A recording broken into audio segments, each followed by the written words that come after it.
इस लेक्चर में हम लोग देखेंगे कि कोडिंग कैसे करते हैं इंसर्शन सॉर्ट का। तो इंसर्शन सॉर्ट के लिए देखें फंक्शन ले रहे हैं, इंसर्शन सॉर्ट नाम का एक फंक्शन बनाया जो कि कुछ रिटर्न नहीं कर रहा है तो void आएगा।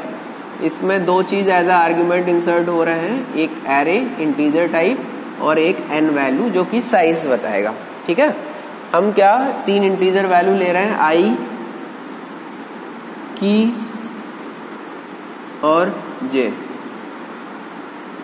ठीक है, 3 वैल्यू ले रहे हैं, i, की और j। ठीक है, तो ये 3 वैल्यूज ले रहे हैं। इसके बाद क्या करेंगे, कल जैसे मैंने बताया था कि लास्ट लेक्चर में देखेंगे 1 से लेके लास्ट तक जा रहे थे। लास्ट मतलब साइज 5 है तो n-1 तक। ठीक है, तो 1 to n-1 तक जाएंगे, मतलब लेस देन n है तो इसका मतलब है कि n-1 तक जाएंगे। ठीक है, और क्या करते थे, सबसे पहले की में वो वैल्यू स्टोर करा लेते थे ai वाला और j को i-1 कर देते थे। ठीक है, अब वो दो कंडीशन, या तो j 0, जब तक j 0 और उससे बड़ा है तब तक पहली कंडीशन। दूसरी कंडीशन होती थी कि जो aj है वो की से बड़ा है तब तक, जब तक ये दोनों कंडीशन एक साथ ट्रू हो। एंड लगा है ना, एंड का मतलब है दोनों एक साथ ट्रू होने चाहिए। जब तक ये दोनों कंडीशन ट्रू हैं तब तक क्या करो, शिफ्ट करते जाओ। तो aj+1 में aj डाल दो और j की वैल्यू को 1 कम करते जाओ। ठीक है, तो यहाँ देखो यही कर रहे थे ना, 7 को यहाँ शिफ्ट कर दे रहे थे। ये 3 पे था तो 3+1 4 पर a3 डाल दे रहे थे, तो ये 7 यहाँ चला जा रहा था। फिर j का वैल्यू 1 कम हो गया, फिर शिफ्ट करेंगे तो a 2+1 3 पे a2 डाल देंगे। तो इस तरह से शिफ्ट करते जाएंगे। और शिफ्ट करने के बाद क्या होता था, जब कंडीशन 2 में से एक भी फॉल्स हो जाती थी तब हम क्या करते थे, जो j+1th पोजीशन है उसमें की इंसर्ट कर देते थे। ठीक है, जैसे ही व्हाइल लूप एंड होता था वो या तो ये कंडीशन फॉल्स हो जाए या ये कंडीशन फॉल्स हो जाए, दोनों में से एक कंडीशन फॉल्स होती थी तो हम वहां रुक जाते थे। रुकने के बाद क्या करते थे, j+1th पोजीशन पे वो की वैल्यू इंसर्ट करा देते थे। ठीक है, तो ये पूरा फंक्शन है। कॉल कैसे करेंगे, एक इंटीजर एरे ले लिया, वही एरे लिया है जो कल मैंने समझाया था। n का वैल्यू 5 होगा क्योंकि साइज 5 है। इंसर्शन सॉर्ट कॉल होगा एरे और n। एरे में मतलब एरे नहीं शो करते, सिर्फ उसका नाम डाल देते हैं। a है तो a डाल दिया वेरिएबल, और n वो अपने आप इंटीजर टाइप है, वहां पर कंफर्म हो जाएगा। तो ये एक्चुअल आर्ग्यूमेंट्स होते हैं, वो फॉर्मल आर्ग्यूमेंट्स होते हैं। जब ये यहाँ पास होगा, जरूरी नहीं है यहाँ a लो या n लो, कुछ भी लो कोई फर्क नहीं पड़ता। ये a और n इस पर्टिकुलर प्रोग्राम के लिए लोकल वेरिएबल होंगे तो एक अलग से स्टोर होगा। ठीक है, बस इतना सा है। ठीक है, अब इसका कॉम्प्लेक्सिटी देख लेते हैं।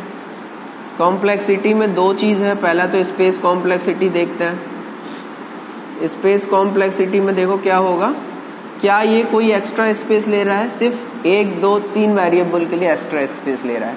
ठीक है, एरे तो ऑलरेडी जा ही रहा है, साइज n भी जा रहा है, तो वो चीज एज अ स्पेस कॉम्प्लेक्सिटी में काउंट नहीं होगी। जो कुछ एक्स्ट्रा ले रहा है, एक्स्ट्रा क्या ले रहा है इस पूरे फंक्शन में, 1 2 3 वेरिएबल ले रहा है तो कांस्टेंट हो जाएगा। ठीक है, अब टाइम कॉम्प्लेक्सिटी देखते हैं। टाइम कॉम्प्लेक्सिटी में 3 केस देखेंगे, बेस्ट केस, वर्स्ट केस और एवरेज केस।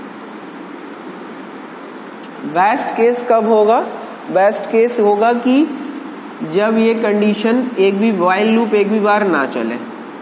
जब व्हाइल लूप एक भी बार नहीं चलेगा तो सिर्फ फॉर लूप एक बार चलेगा, ये हर बार 1 टाइम चल के एंड हो जाएगा। मतलब या ये वाली कंडीशन तो हमेशा ट्रू फॉल्स, मतलब ये तो होगा नहीं कि ये वाली कंडीशन पहली बार में ही गलत हो जाए, तो ऐसा नहीं होगा।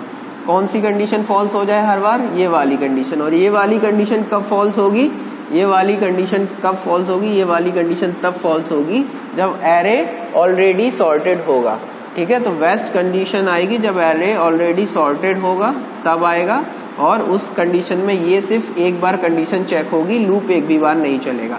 तो जब नहीं चलेगा तो सिर्फ कौन सा लूप चलेगा, फॉर वाला। कितनी बार चलेगा, 1 to n-1, यानी कि लगभग ऑर्डर ऑफ n-1, या फिर उसी को हम कहते हैं ऑर्डर ऑफ n। तो बेस्ट केस में टाइम कॉम्प्लेक्सिटी किसका कितना हो जाएगा, इसका order of m। Time complexity का मतलब है कितनी बार कोई लूप एग्जीक्यूट हो रहा है। अब अंदर वाला लूप हर बार ये वाली जब भी अगर सॉर्टेड एरे होगा तो ये कंडीशन पहली बार में ही फॉल्स हो जाएगी।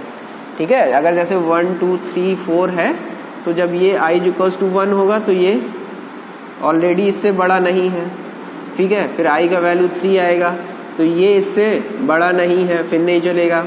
3 आएगा तो ये इससे बड़ा नहीं है, पहले तो नहीं चलेगा। तो जब एरे सॉर्टेड है तो सिर्फ ये एक बार फॉर लूप चलेगा, ये वाली कंडीशन हर बार फॉल्स हो जाएगी। तो हर बार फॉल्स हो जाएगी तो फिर ऐसा हो जाएगा। ठीक है, कि ये वाला लूप एक भी बार नहीं चलेगा। ठीक है, और हर बार जैसे ही ए जे प्लस 1 आएगा तो वही पोजीशन आएगी, उसी पोजीशन पे वो की बनी रहेगी। ठीक है, अब वर्स्ट केस में देखते हैं।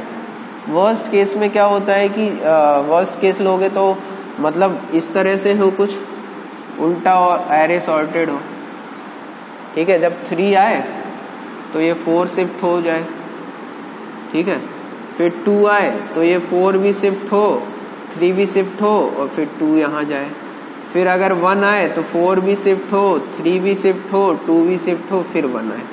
ठीक है, तो वर्स्ट कंडीशन कब आएगी, जब ये कंडीशन हमेशा ट्रू रहेगी, मींस रिवर्स सॉर्टेड हो। जब रिवर्स सॉर्टेड हो तब जाके ये व्हाइल लूप हर बार कितना होगा, जैसे i का वैल्यू 1 है तो 1 बार चलेगा सिर्फ, 2 है तो 2 बार चलेगा, 3 है तो 3 बार चलेगा, 4 है तो 4 बार चलेगा। इस तरह से i का वैल्यू जैसे जैसे बढ़ता जाएगा वैसे वैसे ये भी बढ़ता जाएगा। ठीक है, तो मतलब i का वैल्यू जब 1 होगा तो ये 1 टाइम चलेगा, 2 होगा 2 टाइम चलेगा। ठीक है, तो 3 होगा 3 टाइम चलेगा। ऐसे ही जब i का वैल्यू n होगा तो ये n-1 टाइम चलेगा।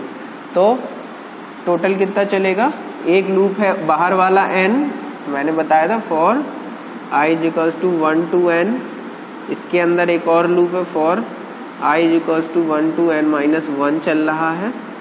ठीक है, इस तरह से। तो ये अगर 1 to n-1 चल रहा तो n इंटू n-1 चलेगा टोटल लूप, तो n into n-1 time complexity होगी। जब इसको मल्टीप्लाई करोगे तो कितना आएगा, n² - n आएगा, तो इसको लगभग ऑर्डर ऑफ n² लिख सकते हैं। तो इसका वर्स्ट केस में टाइम कॉम्प्लेक्सिटी कितना आएगा, ऑर्डर ऑफ n²।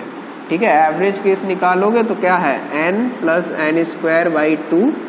तो जो सबसे बड़ा पावर होता है मैंने बताया था वही टाइम कॉम्प्लेक्सिटी हो जाएगा, ऑर्डर ऑफ n²। ये इसका टाइम कॉम्प्लेक्सिटी हो गया, ये इसका स्पेस कॉम्प्लेक्सिटी होगा। ये केसेस याद रखिएगा, बहुत पूछे आते हैं। ठीक है, चलिए, थैंक यू।